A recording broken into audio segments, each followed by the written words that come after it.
12 commerce के छात्र एवं छात्राओं आपको व्यापारिक संगठन में, जिसको बिजनेस ऑर्गेनाइजेशन कहते हैं, इसमें भाग 3 पढ़ाया जा रहा है। प्रथम भाग में मैं आपको देसी व्यापार के संदर्भ में बताया था। द्वितीय भाग में बीजक के संदर्भ में बताया था।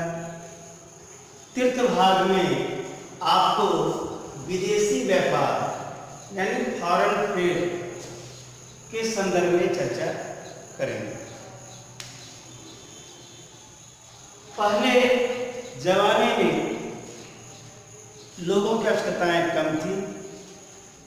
अपनी आवश्यकता की पूर्ति अपने गांव, अपने शहर, अपने देश से कर लेते थे। जब देश काफी विकसित हो गया,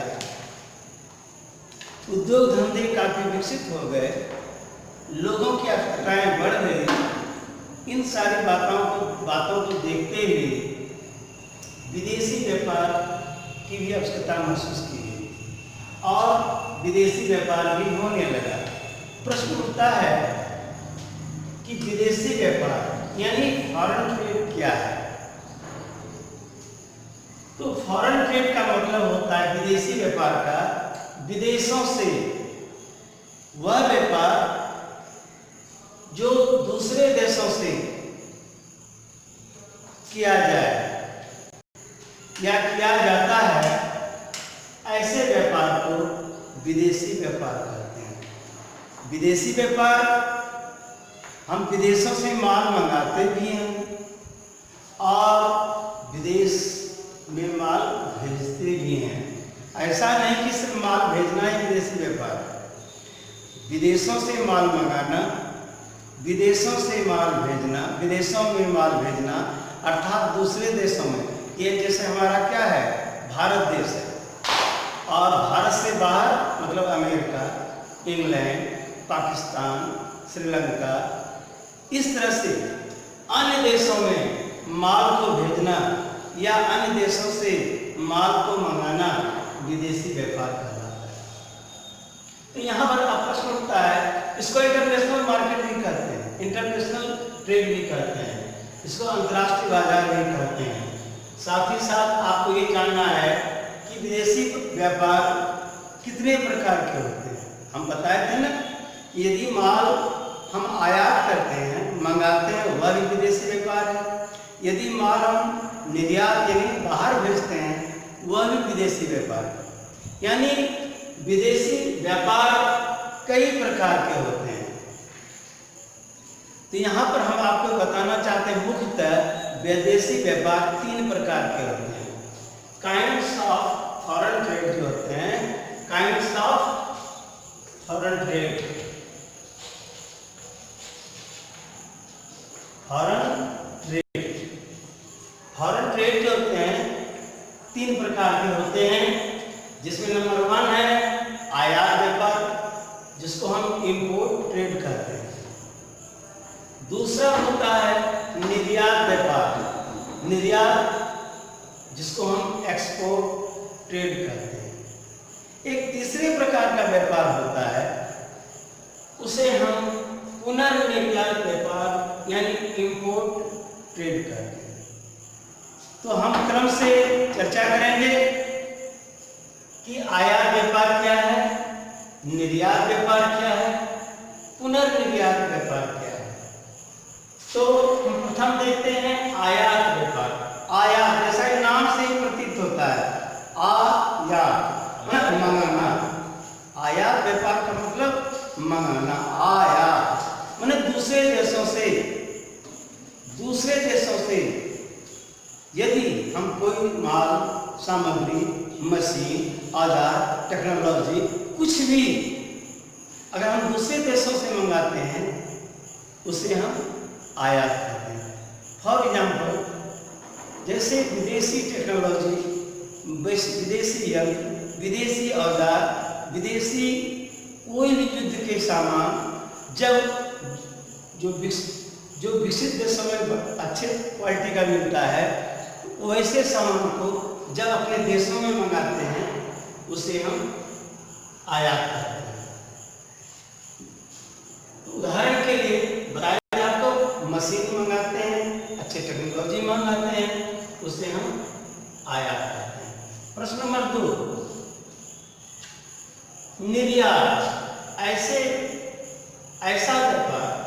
ऐसे व्यापार को निर्यात व्यापार में एक्सपोर्ट करते हैं जब हम अपने देश से कोई वस्तु अन्य देशों को भेजते हैं, उसे हम विदेशी व्यापार करते हैं। जैसे उदाहरण जैसे हमारे यहाँ चाय की खेती अधिक होती है और अन्य देशों में चाय की खेती कम होती है, तो यहाँ ये भी ध्यान रखा जाता है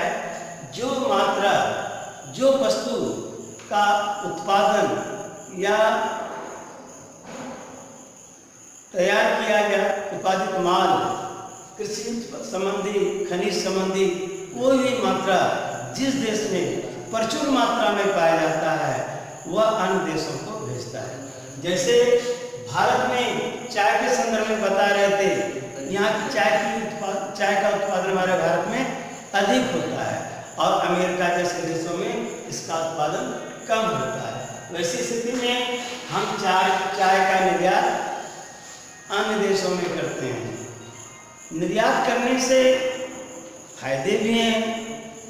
फायदा इस मतलब से है कि हमारे देश का जो प्रचुर मात्रा में माल अधिक मात्रा में पाया जाता है उसका हम सदुपयोग नहीं कर पाते हैं।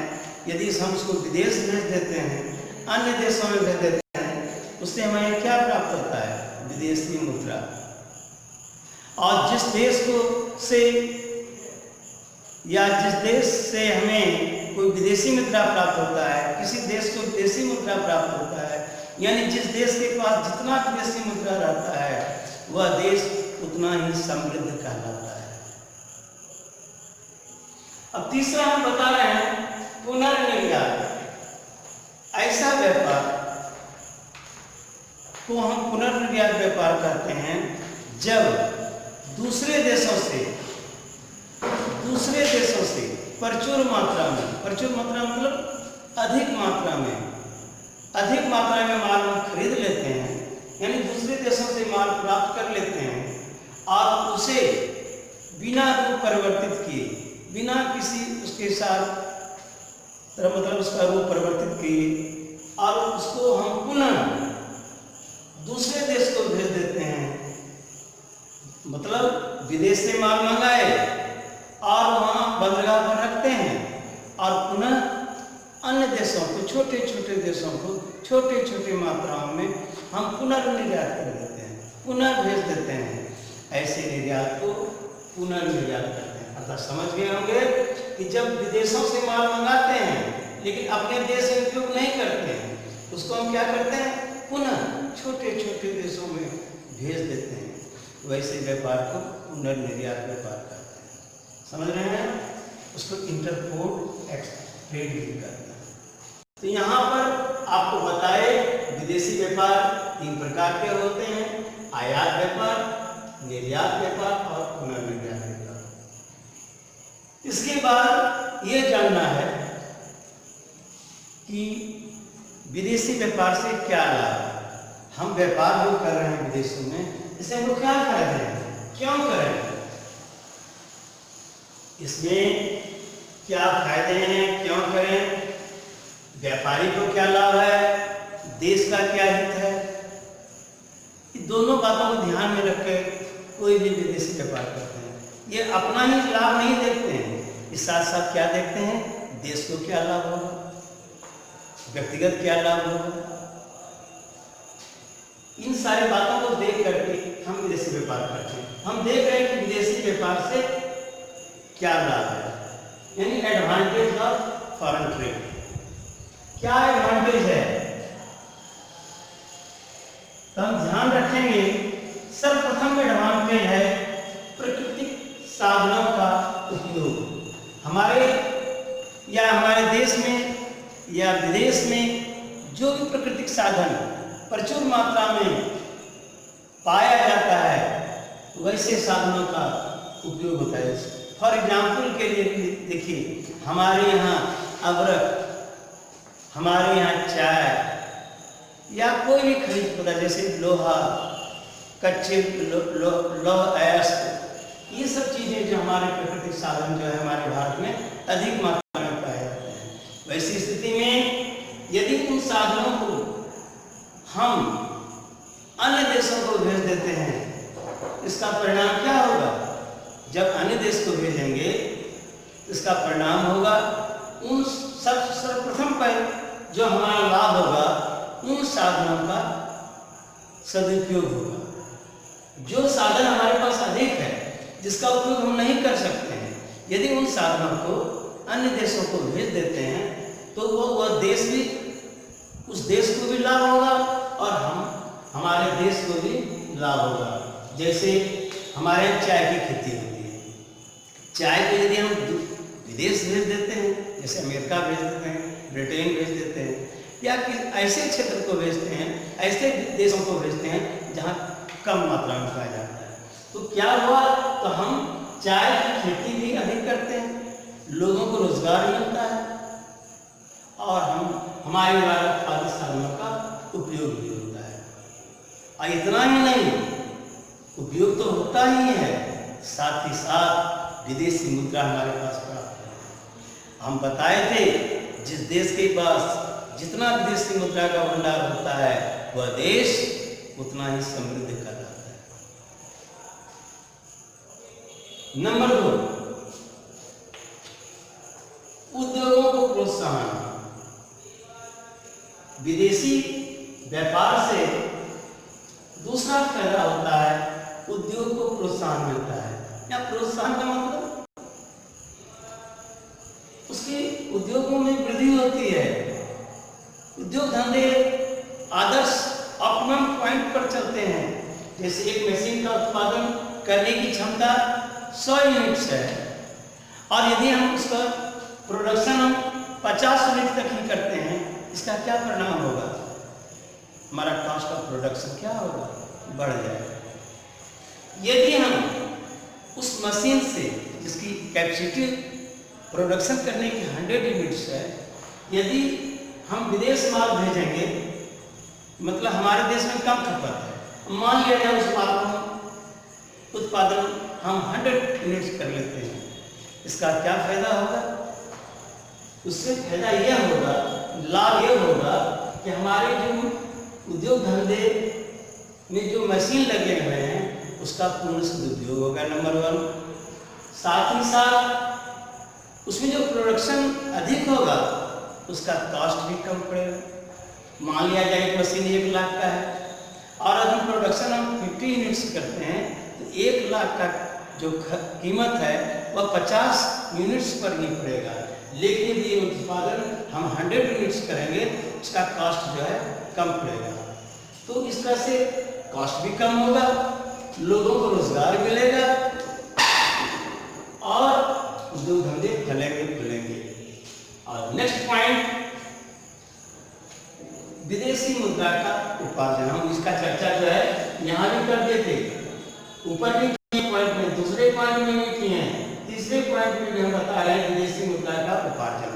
यदि माल बताए थे, यदि अपना माल जो अधिक मात्रा में हमारे देश में प्रचुर मात्रा में पाया जाता है, यदि उसको हम दूसरे देशों में भेज देते हैं, उससे क्या होता है?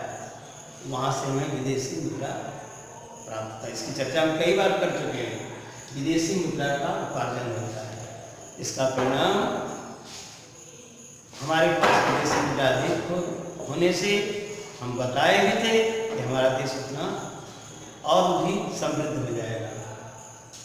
इस तरह से हमें विदेशी मुद्रा भी प्राप्त होता है। नेक्स्ट पॉइंट है मूल्यों में स्थिरता।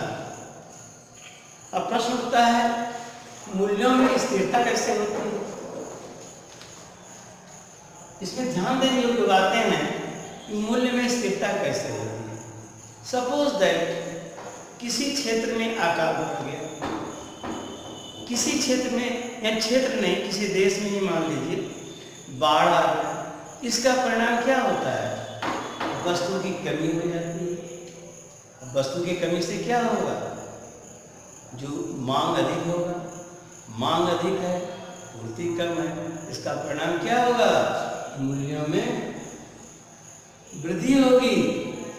और वैसी स्थिति में यदि हम विदेशी व्यापार, जहां बाढ़ नहीं आया है, जहां सुखाड़ नहीं हुआ है, उन क्षेत्रों में माल प्रचुर मात्रा में है, यदि उस माल को अपने देश में आयात कर लेते हैं, इसका परिणाम क्या होता है? माल जो हमारे देश में कम उत्पादन हुआ है, यानी कम पाया गया है, इसका परिणाम हुआ कि विदेश से माल आने से हमारे पास माल प्रचुर मात्रा में हो गया और वहाँ पर मूल्य स्थिर हो जाएगा। क्यों? कि हमारी मांग के अनुसार पूर्ति भी है, चाहे हम विदेश से पूरा करें या अपने देश से पूरा करें। वो हमारी जनता के पास जब माल आएगा, इसका परिणाम क्या होगा? मांग के साथ साथ पूर्ति भी हमारी होती रहेगी।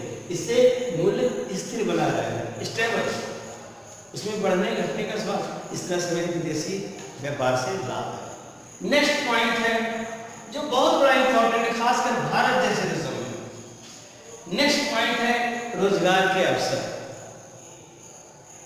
यदि सपोज दैट हमारे भारत में अच्छे टेक्नोलॉजी नहीं है, हम विदेश पर निर्भर करते हैं, यदि उन टेक्नोलॉजी को हम अपने देश में मंगा लें तो क्या परिणाम होगा? हम अच्छे उद्योग धंधे खोल सकते हैं। अच्छे उद्योग धंधे खोलेंगे, लोगों को नौकरी मिलेगी। इस तरह से क्या हुआ? रोजगार के अवसर बढ़े या ना बढ़े, ये बताइए आप। बढ़ा ना? जब लोगों को नौकरी मिलेगा, इट मीन्स क्या हुआ? रोजगार के अवसर बढ़ेंगे, नंबर 1।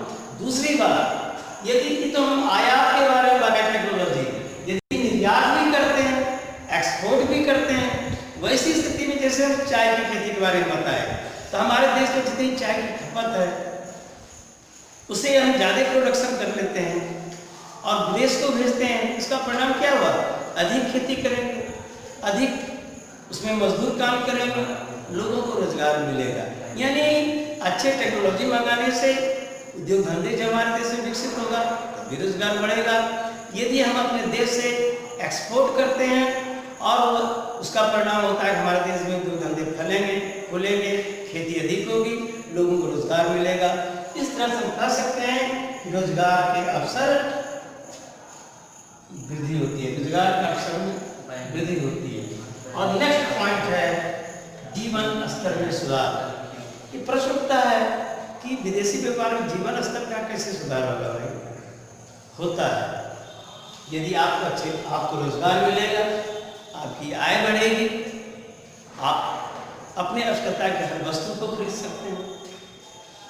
जब अपनी आवश्यकता की हर वस्तु को खरीद लेंगे, आप अच्छा घर बनाएंगे, अच्छा कपड़ा पहनेंगे, अच्छा भोजन करेंगे।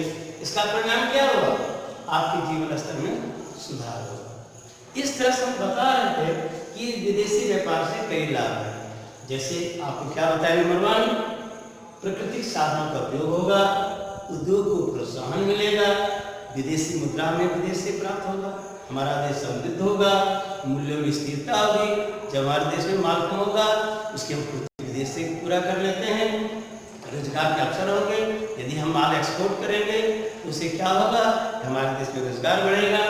यदि हम विदेश से मशीन मंगाते हैं, उद्योग धंधे चलेंगे। जीवन स्तर में सुधार के बारे में बताएं कि जीवन स्तर यदि हम रोजगार मिलेगा, हम अपनी आवश्यकता की हर वस्तु खरीद सकते हैं, हमारे जीवन स्तर में सुधार होगा। इन सारी बातों को ध्यान रखेंगे, हमें विदेशी व्यापार से क्या फायदे हैं। अब प्रश्न उठता है, लोग पूछते हैं कि विदेशी व्यापार से हानियां भी होती हैं। साहब सर, विदेशी व्यापार से लाभ तो होता ही है, साथ ही साथ हानि भी है। हानि के संदर्भ में जहाँ लाभ को देखते हैं तो वहाँ जैसे हानि नंबर 1, हानि को क्या कहते हैं? डिसएडवांटेज।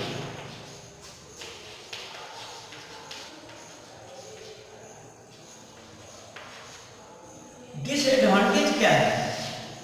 तो जैसे सपोज आप एक ले लीजिए, जैसे हमने क्या बताया, प्रकृति साधनों का उपयोग होता है, लेकिन प्रकृति यहाँ पर अगर दोष की दृष्टि से हम सोचें तो प्रकृति साधनों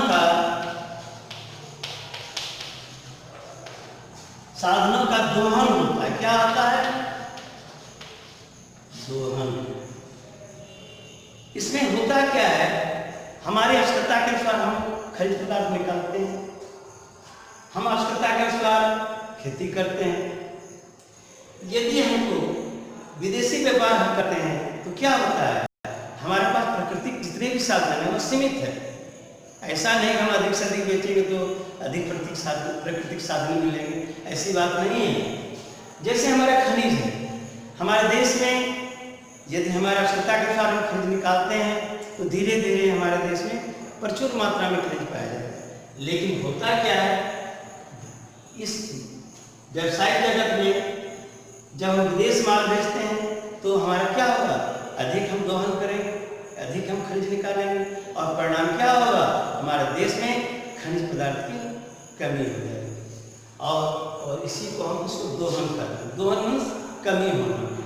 जैसे एग्जाम्पल के लिए आप ध्यान रखिए, जैसे अदरक की हमारे यहाँ हम अदरक की खान बहुत था इंडिया में, और इसका परिणाम क्या हुआ, जब विदेशों में मांग पूरा करने के लिए हम अदरक को अधिक निकालने लगे, खनन करने लगे, परिणाम क्या हुआ, हमारे देश में अदरक की कमी हो गई। अब हम इस तरह से हम क्या पाते हैं कि अधिक दोहन होगा। क्यों? हमें ललक हो गई, हम विदेश भेजेंगे ज़्यादा माल, हमको लाभ होगा और राष्ट्र को भी क्या मिलेगा, विदेशी मुद्रा। इस तरह से प्राकृतिक साधनों का दोहन होता है। दूसरा अगर देखें तो उद्योग धंधे, तो जहां तक है उद्योग धंधे, दूसरा क्या है, उद्योग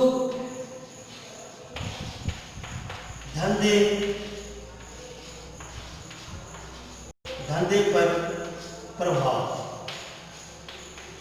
अब प्रश्न उठता है, एक तरफ हम बताए उद्योग धंधे प्रोत्साहित होते हैं, दूसरा तरफ देख रहे हैं उद्योग धंधे पर प्रभाव पड़ता है। प्रभाव इस दृष्टि से पड़ता है कि जैसे हमारा देश अविकसित है, हमारे उद्योग धंधे छोटे हैं, कुटीर उद्योग चलते हैं। इसका क्या होता है, जब उद्योग धंधे आपको बताए थे, उद्योग धंधे छोटे होंगे, कुटीर उद्योग होगा, उसका कॉस्ट जो है अधिक पड़ेगा। हम बताए थे ना, ऑप्टिमम अगर पॉइंट तक अगर हम प्रोडक्शन करेंगे तो हमारा कॉस्ट कम होगा।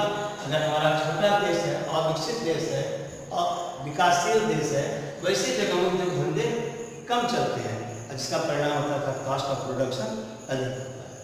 तो वैसी स्थिति में जब हम कोई दूसरे देशों से माल मंगाएंगे, वहाँ का कॉस्ट ऑफ प्रोडक्शन कम होगा और हमारे देश का कॉस्ट ऑफ प्रोडक्शन अधिक होगा।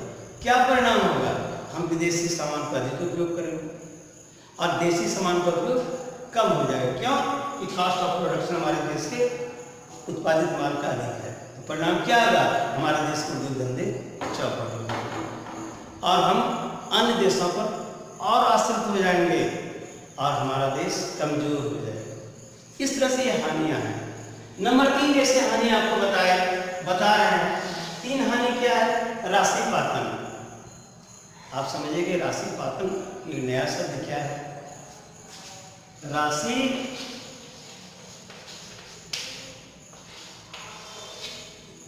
पातन क्या होता है कि अगर दो देश आपस में प्रतियोगिता होने लगती है, दो देशों के बीच, कि हम होड़ होने लगता है, हम अपना माल बेचें, ये देश चाहता है मैं अपना माल बेचूं। वैसी स्थिति में किसी देश को डोमिनेट करने के लिए, कमजोर करने के लिए क्या करते हैं, हम अपने उत्पादित माल का कीमत कम कर देते हैं। क्योंकि हमारे पास प्रोडक्शन अधिक है, कॉस्ट कम है और हम मार्केट को डाउन करने के लिए, किसी देश को कमजोर करने के लिए अपनी वस्तुओं की कीमत को कम कर देते हैं। इसका परिणाम क्या होता है, यानी मूल्यों को कम करना ही राशि पातन है। हमारा कहने का मतलब है, यदि किसी वस्तु के मूल्य को हम कम कर देंगे तो क्या परिणाम, उसको हम क्या कहते हैं, राशि पातन। इसका क्या प्रभाव होता है कि हम विदेशों से माल अधिक मंगाने लगते हैं, हमारे उद्योग धंधे चौपट हो जाते हैं। इस तरह से ये विदेशी व्यापार हानियाँ हैं। फिर भी इन सारी बातों को देखने से ऐसा प्रतीत होता है, निष्कर्ष के तौर पर पहुँचते हैं कि उद्योग धन विदेशी व्यापार से फायदे अधिक है, हानि कम है। धन्यवाद।